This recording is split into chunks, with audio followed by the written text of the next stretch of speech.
Nossa, e você comentando essa questão da televisão, nossa, menina do céu, isso é algo que eu vejo assim que abala demais os idosos, abala muito.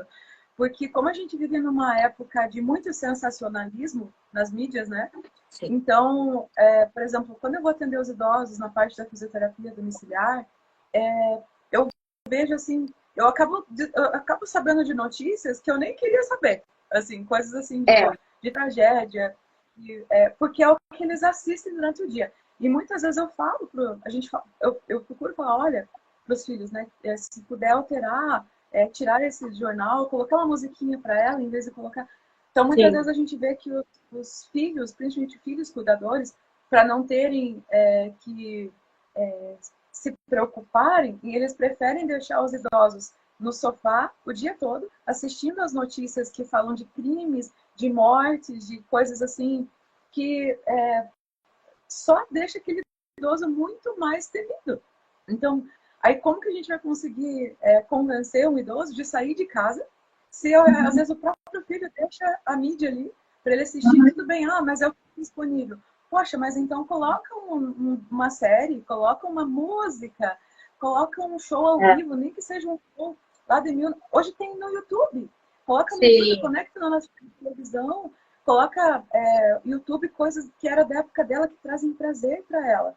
Porque ela também está num momento em que eu penso assim, para que colocar tanta informação de tragédias mesmo, né, que estão acontecendo, sendo que não vai trazer nenhum benefício para o idoso naquele momento, né? Então, sim, claro, é importante, não estou querendo dizer que o idoso não tem que estar informado sobre as notícias, né, atuais, claro. mas de outra forma, né, e não com essa questão da mídia sensacionalista que a gente vê, que daí os apresentadores ficam horas e horas falando sobre uma fatalidade, e o idoso ele fica assim totalmente apreensivo. E aí a gente vê que só o fato de colocar ele exposto à televisão, seja o cuidador ou o familiar, ele já não dorme de noite, já começa a ter crises de depressão, começa a ter crise de ansiedade, não quer fazer exercício físico, então altera toda a rotina. Né? Então, por Sim, uma atividade, né? e é importante pensar assim que até para nós, né, esse tipo de notícia vai provocar uma certa ansiedade, uma insegurança, porque são tantas coisas ruins que sim acontecem no mundo, né? Que se você começa a ver aquilo com frequência, te traz essa ansiedade. Mas aí, se eu vou sair, isso acontece muito com a clínica, né? Eu tenho medo de sair, porque e se eu for assaltado? E se bater o carro? E se acontecer alguma coisa? Sim, estamos sujeitos a todas as coisas, né? Mas não podemos é, ficarmos presos a isso, porque isso traz ansiedade. E aí a ansiedade é um sofrimento, né? É um sentimento ruim, uma agonia, uma coisa difícil. A pessoa que tem ansiedade sofre muito, né? Eu quero abrir um parênteses aqui para dar um bom dia para a Andressa, que ela está dizendo ali Aí, que ela gosta muito de colocar música. músicas para os idosos. É isso, Andressa.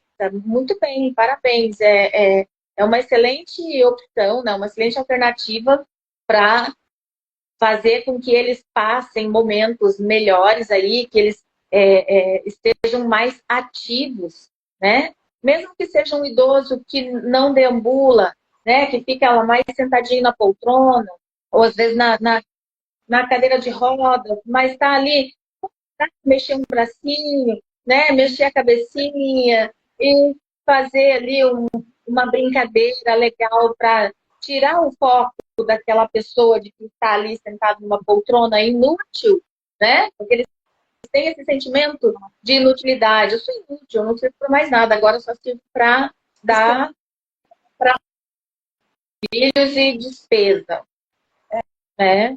Então é bacana mesmo. Ó, aquela escreveu ali, uma boa cuidadora sempre sabe contornar vários tipos de situações para transformar o ambiente para melhor. Que coisa boa, André! Muito bom, André. Bom. É É isso isso aí, uma cuidadora que é boa, ela sabe realmente mudar essa rotina, porque o papel do cuidador vai além do banho, vai além do medicamento. É mudar a rotina, é ressocializar, é ressignificar essa vida do idoso, dar para ele outro significado, até porque a gente observa que quando o cuidador ele entra na vida do idoso, ele estabelece uma rotina. Estabelecendo uma rotina, gera um vínculo social com esse idoso. Gerando um vínculo social e rotina, já melhora até a questão da memória. Então, a gente vê, por exemplo, que pacientes que têm Alzheimer, quando tem um cuidador que acompanha e que coloca, principalmente, música na rotina, né? Sim. Então, a gente vê que o cuidador o idoso com Alzheimer, por exemplo, ele vai ter uma redução muito grande das alterações de humor e da irritabilidade, né? Então, assim, e dentro disso, né, eu já como falando com uma pessoa que é apaixonada por música também, a música, pessoal, mesmo que a gente não tenha formação específica dentro da musicoterapia, né, porque falando de música, outro profissional que é fundamental é musicoterapeuta, né? Mas nós, mesmo musicoterapeutas, tem coisas que a gente, né, são coisas que a gente precisa entender, né? Por exemplo, isso que você comentou, né, do idoso ter já o seu próprio gosto musical. Então, por exemplo, eu amo blues, eu amo rock and roll. Como é que eu chegar com rock and roll para uma casa de uma pessoa com Alzheimer que não viveu a mesma época que eu? E tem outras áreas musicais, né? Então, por exemplo, a música, tem estudos já que relatam a importância da música em relação ao que seria dentro da psicologia, que chamam de inconsciente, né? Que seria essa parte mais da alma. Então, a música é o que conecta a alma. E a pessoa, por mais que ela tenha demência, ela ainda tem a alma presente, né? A alma dela. Então, é uma forma dela se reconectar consigo mesma, com aquela música. E além também dos benefícios neurológicos, que a gente sabe que tem essa conexão, por exemplo, da inteligência racional, né? Da inteligência emocional. É provado que a música é a forma de conseguir unir os dois hemisférios cerebrais, direito e esquerdo, né? Então, razão e emoção se unem naquele momento. Então, a música ela traz muitos benefícios.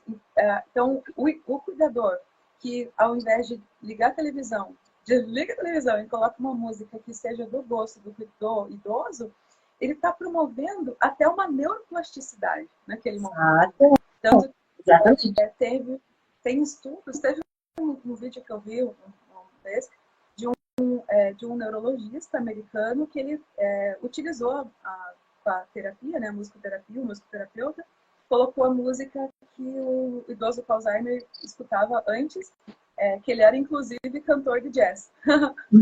E olha que legal. Depois, e ele já estava, mesmo quando ele estava já no estágio 3 do Alzheimer, né, que já estava perdendo toda a memória, já tinha perdido toda a memória de curto prazo, então foi aplicada com ele a parte da musicoterapia, com a música que ele tocava. Em questão de segundos, ele voltou à memória, ele teve um leve retorno à memória atual, de conseguir lembrar o próprio nome, de conseguir identificar as próprias filhas, depois da aplicação da musicoterapia. Que lindo isso, né? Então, assim, é muito fantástico. Então, a música tem um poder enorme, enorme. Por isso que, eu penso que a arte, de maneira geral, né? Então, outra coisa que é bacana do cuidador fazer também é papel e lápis de cor e deixar esse idoso, quando ele ainda tem essa possibilidade, né? Porque a gente sabe que tem idosos que já estão acamados, que já não tem mais a mobilidade na mão, no braço, então aí é outra situação. Mas o idoso que ainda tem essa capacidade, então papel, lápis de cor para ele deixar a criatividade, né, vir à tona ali, é muito importante também, né? É algo que está tirando completamente daquela rotina ali, daqueles hábitos, trazendo algo novo, com a liberdade para esse idoso fazer ali o que vem na cabeça dele, né? Na cabeça. Então isso é muito importante. Né? Então, trabalha a coordenação. Trabalha a coordenação, trabalha a memória, trabalha, né, a emoção, porque é o que ele está sentindo ali, muitas vezes, que ele vai colocar nesse papel. Né? Então, é uma forma também dos cuidadores aí apresentarem uma atividade bacana para fazer com esse idoso, quando ele ainda tem essa condição.